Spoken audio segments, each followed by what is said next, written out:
নমস্কার বন্ধুরা, আজকে শেয়ার করব দুর্দান্ত স্বাদের ডিম মরিচের রেসিপি। এভাবে একবার ডিম মরিচের এই রেসিপিটি বানিয়ে দেখবেন। গরম ভাতের সঙ্গে আর কিছুই লাগবে না। গরম ভাত ছাড়াও রুটি পরোটার সঙ্গেও কিন্তু এই রেসিপিটি খেতে লাগবে অসাধারণ। তো চলুন দেখে নেওয়া যাক আজকের এই রেসিপি। তো আজকের এই দুর্দান্ত স্বাদের ডিমের রেসিপি তৈরি করার জন্য আমি এখানে 5টা ডিমকে সেদ্ধ করে নিচ্ছি। একঘেয়ে ডিমের ঝোল ঝাল খেয়ে যদি আপনারা বোর হয়ে যান, তাহলে ডিমের এই রেসিপিটি আপনারা ট্রাই করে দেখতে পারেন। অসম্ভব টেস্টি হয় আর বানাতে কিন্তু খুবই কম সময় লাগে। খুব কম উপকরণ দিয়ে আপনারা এই রেসিপিটি ঝটপট তৈরি করে নিতে পারবেন। এবার এই ডিমের মধ্যে দিয়ে দিচ্ছি সামান্য একটু লবণ। লবণটা ভালোভাবে নাড়াচাড়া করে মিশিয়ে নিয়ে ডিমগুলোকে আমরা সেদ্ধ করে নেব। আর এই ডিমগুলো সেদ্ধ করে নেবার পরই ঠান্ডা জলের মধ্যে কিছুক্ষণ রেখে দিলে দেখবেন খোসা খুব ভালোভাবে উঠে যাবে। আর গরম অবস্থাতেই যদি ডিমগুলো ছাড়াতে যান, তাহলে খোসা কিন্তু খুব ভালোভাবে উঠবে না। তো কিছুক্ষণ ঠান্ডা জলের মধ্যে রেখে একটু ঠান্ডা করে নিলে দেখবেন খুব সহজে ডিমের খোসাগুলো উঠে যাবে। আর খোসার গায়ে ডিম লেগে কিন্তু একদমই ছাড়িয়ে যাবে না। ডিমের এই রেসিপিটি এতটাই সুস্বাদু হবে, এই ডিমের এক পদ দিয়ে কিন্তু আপনারা এক থালা ভাত খেয়ে ফেলতে পারবেন। তো এখানে দেখুন সমস্ত ডিমগুলোকে আমি ছাড়িয়ে নিয়েছি।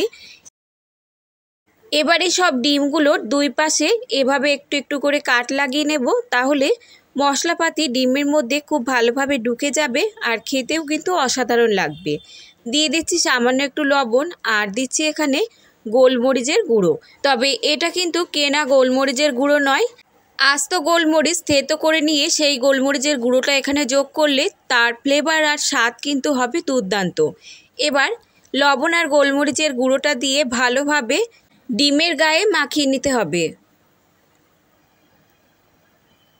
ডিমের গায়ে ভালোভাবে মাখিয়ে নিয়ে এবার এগুলোকে সাইডে রেখে এই রান্নার জন্য আমরা একটা মশলা রেডি করে নেব।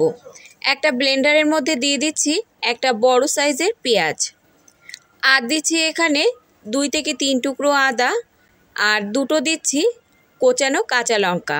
ঝালের পরিমাণটা আপনারা আপনাদের পরিমাণ মতো এখানে যোগ করে নেবেন। আর দিচ্ছি 6 থেকে 7টা কাজু বাদাম। এবার সামান্য একটু জল দিয়ে একটা পেস্ট এখানে রেডি করে নিতে হবে। তো এখানে দেখুন পেস্টটা আমার একদমই রেডি। এবার এটাকে সাইডে রেখে আমরা চলে যাব রান্নার দিকে।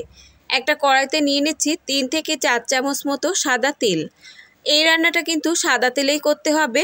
তেল গরম হলে দিয়ে দিচ্ছি ডিম।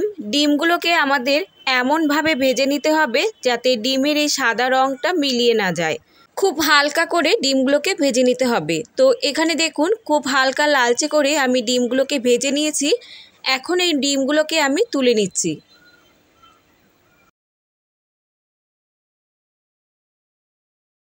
ডিম তুলে নেবার পর এবার ফোড়নে দিয়ে দিচ্ছি একটা তেজপাতা, এরই সঙ্গে দিয়ে দিচ্ছি 3 থেকে 4টে এলাচ দানা ফাটিয়ে, আর দুটো দিচ্ছি লবঙ্গ, আর দিচ্ছি 8 থেকে 10টা ফ্রেশ কারি পাতা।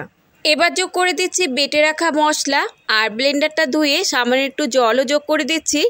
এবার হাই ফ্লেমে দিয়ে মশলা আমাদের কিছুক্ষণ কষিয়ে নিতে হবে, যতক্ষণ না এই মশলার একটা কাঁচা গন্ধ সেটা চলে যায় আর মশলাটা একটু ভাজা ভাজা হয়ে যায়। তো মশলাটা এখানে হতে থাকুক। আর এখানে দেখুন একটা বাটিতে নিয়ে নিচ্ছি আমি 2 চামচ মতো টক দই, আর যোগ করে দিচ্ছি হাফ চামচ মতো থেতো করে রাখা গোলমরিচের গুঁড়ো। এবার টক দই খুব ভালোভাবে কিছুক্ষণ ফেটিয়ে নিতে হবে। আর এই রান্নাতে কিন্তু ঝালের থেকে গোলমরিচের গুঁড়োটা একটু বেশি ব্যবহার করতে হবে, আর এই গোলমরিচের ফ্লেভারের জন্যেই রেসিপিটি খেতে হবে দুর্দান্ত। তো দই ভালোভাবে ফেটিয়ে নেবার পর এটাকে সাইডে রেখে দিচ্ছি। আর যে মশলা আমরা ভাজা করতে বসিয়েছিলাম, মশলা দেখুন এখানে অনেকটাই ভাজা ভাজা হয়ে গেছে। এবার এর মধ্যে যোগ করে দেব ফেটিয়ে রাখা টক দই। ফেটিয়ে রাখা টক দই দিয়ে আরও কিছুক্ষণ আমাদের কষিয়ে নিতে হবে। আর এরই সঙ্গে যোগ করে দিচ্ছি আমি পরিমাণ মতো লবণ। এবার আরও কিছুক্ষণ আমাদের কষিয়ে নিতে হবে যতক্ষণ না মশলা থেকে তেলটা আলাদা হয়ে যায়। আর এই রেসিপিতে কিন্তু হলুদ পড়বে না। 2 থেকে 3 মিনিট মতো কষানোর পর দেখতেই পাচ্ছেন মশলা থেকে তেল আলাদা হয়ে গেছে। এবারের মধ্যে যোগ করে দিচ্ছি ডিম। ডিম দিয়ে আরও 1 থেকে 2 মিনিটের মতো মিডিয়াম ফ্লেমে আমাদের কষিয়ে নিতে হবে। এবার দিয়ে দিচ্ছি একটা বড় সাইজের কুচানো পেঁয়াজ। এই পেঁয়াজটা কিন্তু একদম নরম হয়ে গলে যাবে না। মশলা ভালোভাবে কষিয়ে নেবার পর কোচানো পেঁয়াজটা এভাবে শেষে যোগ করলে দেখবেন পেঁয়াজটা একদমই গলে নরম হয়ে যাবে না। বন্ধুরা, আপনারা তো ডিমের রেসিপি অনেকভাবেই তৈরি করে থাকেন, তবে একবার এভাবে বানিয়ে দেখবেন, খেতে অসাধারণ লাগবে। এখানে দেখুন আরও 1 থেকে 1.5 মিনিট মতো মশলা খুব ভালোভাবে কষিয়ে নেবার পর মশলা থেকে তেল কিন্তু পুরোপুরি আলাদা হয়ে গেছে। এবার এর মধ্যে যোগ করে দিচ্ছি আমি 1 কাপ জল। জল কিন্তু খুব বেশি লাগবে না, রেসিপিটি একদমই মাখা মাখা তৈরি হবে। জল দিয়ে ভালোভাবে নাড়াচাড়া করে মিশিয়ে নিয়ে 2 থেকে 3 মিনিটের মতো লো ফ্লেমে ঢাকা দিয়ে আমরা রান্না করে নেব। তো ফিরে আসছি আমি 3 মিনিট পর, ঢাকনা তুলে নিচ্ছি। এবার যোগ করে দিচ্ছি 1/2 চামচ মতো চিনি আর সামান্য একটু গরম মশলার গুঁড়ো। চিনি আর গরম মশলার গুঁড়ো দিয়ে ভালোভাবে নাড়াচাড়া করে মিশিয়ে নিয়ে ফ্লেমটাকে অফ করে দিয়ে কিছুক্ষণ ঢাকা দিয়ে রেখে দেব, যাতে গরম মশলার ফ্লেভারটা রেসিপির মধ্যে খুব ভালোভাবে মিশে যায়। তৈরি হয়ে গেল দুর্দান্ত স্বাদের ডিম মরিচের রেসিপি, যা গরম গরম ভাত, রুটি, পরোটা সব কিছুর সঙ্গে খেতে অসাধারণ লাগবে। তো বন্ধুরা, যদি এভাবে আপনারা কখনো না বানিয়ে থাকেন, একবার হলেও ট্রাই করে দেখতে পারেন। বাড়ির সকলেই কিন্তু ভীষণই পছন্দ করবে। তো এবার আমি সার্ভ করে নিচ্ছি। তো আজকের রেসিপি যদি আপনাদের ভালো লাগে, লাইক, শেয়ার, কমেন্টের সাথে সাথে চ্যানেলটাকে সাবস্ক্রাইব করে রাখার অনুরোধ রইল।